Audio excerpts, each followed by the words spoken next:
अब सभी शिक्षक निर्धारित समय में ऐप पर हाजिरी बनाने लगते हैं, ऐप इनका फेल कर जाता है। अब हाजिरी नहीं बनता है तो मानसिक रूप से शिक्षक टॉर्चर हो जाते हैं। ये ऐप जो है ये पूर्ण रूप से साजिशन शिक्षकों को मानसिक रूप से प्रताड़ित करने का एक यंत्र है कि शिक्षा विभाग का एक आपको चपरासी जो है वो भी शिक्षक को आपको कोई वैल्यू नहीं देता, और खास करके इस तरह का मामला अगर शिक्षक को आ जाए तो समझिए कि वो तो बहुत बड़ा हाकिम के रूप में रहता है। जब तक चढ़ावा नहीं लेगा तो फिर उनका काम नहीं होगा। नमस्कार, आप देख रहे हैं अब तक बिहार न्यूज। आज हमारे साथ प्राथमिक शिक्षक संघ मुजफ्फरपुर के उप प्रधान सचिव गुलाब यादव जी है। आप लोग ऑनलाइन हाजिरी को लेकर काहे इतना है तौबा मचाए हुए हैं? जो व्यवस्थाएं इसके तहत की गई है इसमें शिक्षकों को मानसिक रूप से प्रताड़ित करने के लिए व्यवस्थाएं की गई है। एक समय में 6 लाख शिक्षकों की उपस्थिति बनाने में यह ऐप सफल नहीं हो रहा है। और यह ऐप भी इतना बहुत ज़्यादा स्ट्रॉन्ग ऐप नहीं है। जब आप देखते हैं कि गूगल जैसे संस्थाओं में उनका हैकिंग हो जाता है, हैक हो जाता है, तो यह तो पूरा का पूरा त्रुटिपूर्ण ऐप है। और इस ऐप में क्या होता है कि आप कहिएगा कि मानसिक परेशानी शिक्षकों की क्या है। परेशानी ये है कि गवर्नमेंट के जो हमारे आला अफसर हैं इन्होंने लागू कर दिया है कि आपकी उपस्थिति अगर ऐप पर एब्सेंट दर्शाती है तो आपकी वेतन कटौती कर दी जाएगी। अच्छा। अब उस स्थिति में क्या होता है कि अब सभी शिक्षक निर्धारित समय में ऐप पर हाजिरी बनाने लगते हैं, ऐप इनका फेल कर जाता है। अब हाजिरी नहीं बनता है तो मानसिक रूप से शिक्षक टॉर्चर हो जाते हैं। वो परेशान होने लगते हैं कि भाई मेरा हाजिरी नहीं बना, आज हम उपस्थित हो जाएंगे। अगर मान लीजिए कि जिनका उस दिन का हाजिरी नहीं बना ऐप के त्रुटिपूर्ण होने के कारण, टेक्निकल इश्यू के कारण, तो दिन भर या और दिन भर नहीं कहिए पूरे महीने भर, और जब वेतन उनका कट जाता है तो जब तक वेतन रिलीज नहीं होता है उस समय तक वो मानसिक प्रताड़ना के शिकार बने रहते हैं। तो ये ऐप जो है ये पूर्ण रूप से साजिशन शिक्षकों को मानसिक रूप से प्रताड़ित करने का एक यंत्र है।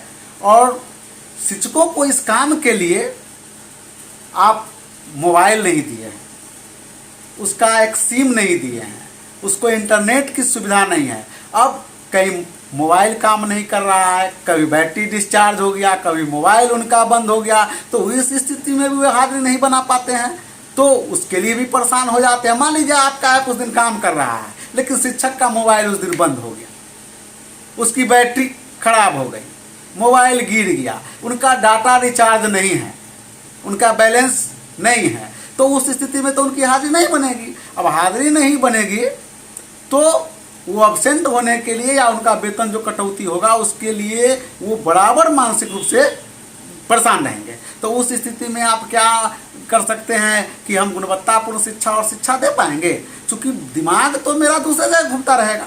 तो उस स्थिति में अच्छा, जब पैसा की कटौती हो जाती है तब क्या करते हैं? अब वहाँ देखिए पैसा की कटौती हो जाने पर क्या होता है कि लाखों शिक्षकों का ये वेतन कट गया है। हाँ, अब देखिए कि अगर शिक्षक अनुपस्थित हो गए तो वेतन कटौती हो जाती है। आपके टेक्निकल इशू के कारण, आपके ऐप के कारण वेतन कटौती हो जाती है, एब्सेंट हो जाते हैं, तो उसका दोषारोपण किस पर होगा? अगर यहाँ वेतन कटौती हो रहा है शिक्षकों का, तो जो बड़े पदाधिकारी हैं और टेक्निकल इशू के कारण उस दिन शिक्षक एब्सेंट हो रहे हैं तो उनका वेतन कटौती होना चाहिए, वाइस वर्सा तो होना चाहिए। तो ऐसी बात नहीं है। अब वेतन कटौती हो गया तो उनको प्रमाण देना होगा।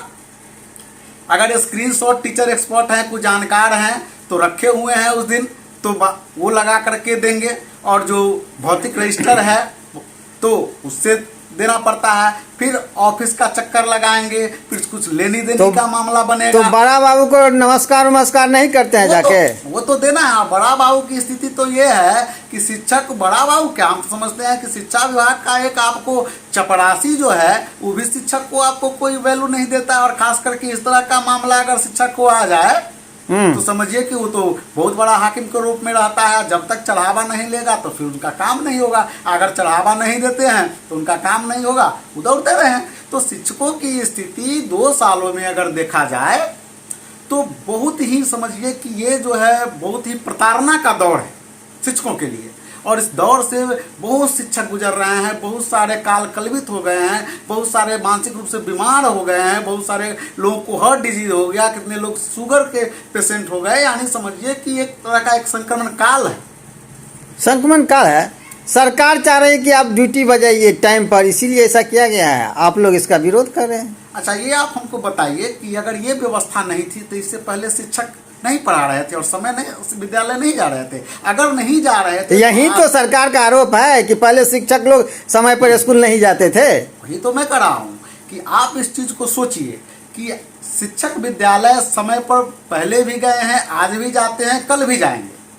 और अगर ऐसा नहीं होता तो आपके ही विद्यालयों से जो बच्चे IAS IPS बन रहे हैं, डॉक्टर बन रहे हैं, जो BPSC पास करके आपके विद्यालय में शिक्षक बन के आए हैं, इससे पहले क्या कोई स्पेशल टीचर बहाल था?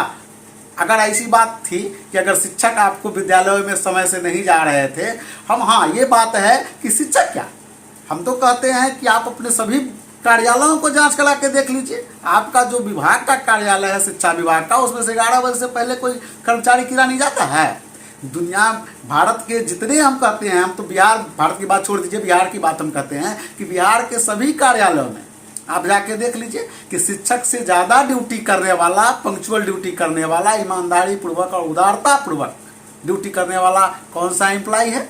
लेकिन ये समाज के बीच में एक तरह का गलतफहमी फैलाने का काम किया जाता है कि शिक्षक विद्यालय नहीं जाते हैं, पढ़ाते नहीं हैं। तो इस तरह का यानी शिक्षकों को समझिए कि समाज की नज़रों से गिरा देने की एक साजिश चल रही है सरकार के द्वारा। अच्छा सर, ये बताइए, सरकार को शिक्षकों से दुश्मनी है क्या?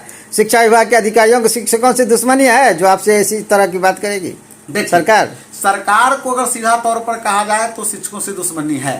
आप कहिए क्यों है? तो इसलिए है कि सरकार के जो गैर लोकतांत्रिक जो समझिए कि फरमान आता है या शिक्षकों के प्रति जो गैर वाजिब फरमान होता है, शिक्षक उसका विरोध करते हैं। और शिक्षक का समुदाय बड़ा समुदाय है बिहार में, और शिक्षक वोट को रूपांतरित करने का भी काम करते हैं, क्योंकि बुद्धिजीवी वर्ग हैं। तो सरकार के जो इन बीच के दिनों में जो रवैया हुआ है, उसका शिक्षकों ने हर मोर्चा पर विरोध किया है। तो सरकार के नज़र में ये लग रहा है कि शिक्षक मेरे विरोधी हैं, लेकिन वास्तव में देखा जाए तो सरकार के विरोधी शिक्षक नहीं हैं। उनके जो नियम कानून शिक्षकों के प्रति विपरीत होता है, गलत तरीका का वो फरमान करते हैं, उनके आला अफसर जो फरमान करते हैं, उसका जो शिक्षक हमारे विरोध करते हैं, तो ऐसा पदाधिकारी से लेकर के जो सरकार में बैठे लोग हैं, उनको लगता है कि शिक्षक जो है सरकार विरोधी है। ऐसी बात नहीं है। आप लोग 1500 पे बहाल हुए थे, आज 50,000 रुपया पहुँचा दिया सरकार करे, अब क्या चाहिए? अच्छा, ये हमको बताइए कि जो महंगाई दर है, आज 20 साल जो नौकरी लोग 1500 से बहाल हुए और आज 50,000 रुपया उनको दिया गया है, तो एक तो बहुत लंबा संघर्ष के बाद ये राशि उनको मिली है। और 20 सालों में जो महंगाई की दर बढ़ी है, और 20 सालों में किसी भी विभाग में जो लोग नौकरी कर रहे हैं या करते होंगे, क्या उनकी राशि नहीं बढ़ी है? तो इस तरह का सरकार का कोई बहुत बड़ा शिक्षकों पर एक अनुदानिक कृपा हुई है, ऐसा नहीं कहा जा सकता है। ये स्वतः एक प्रक्रिया है और शिक्षकों ने इसके लिए भी संघर्ष किया है, लड़ाई लड़ा है, और अभी भी बहुत सारी मांगे शिक्षकों की बची हुई हैं, वाजिब मांगे हैं, जिस पर सरकार अभी अमल नहीं कर रही है, जो ठंडा अवस्था में पड़ा हुआ है।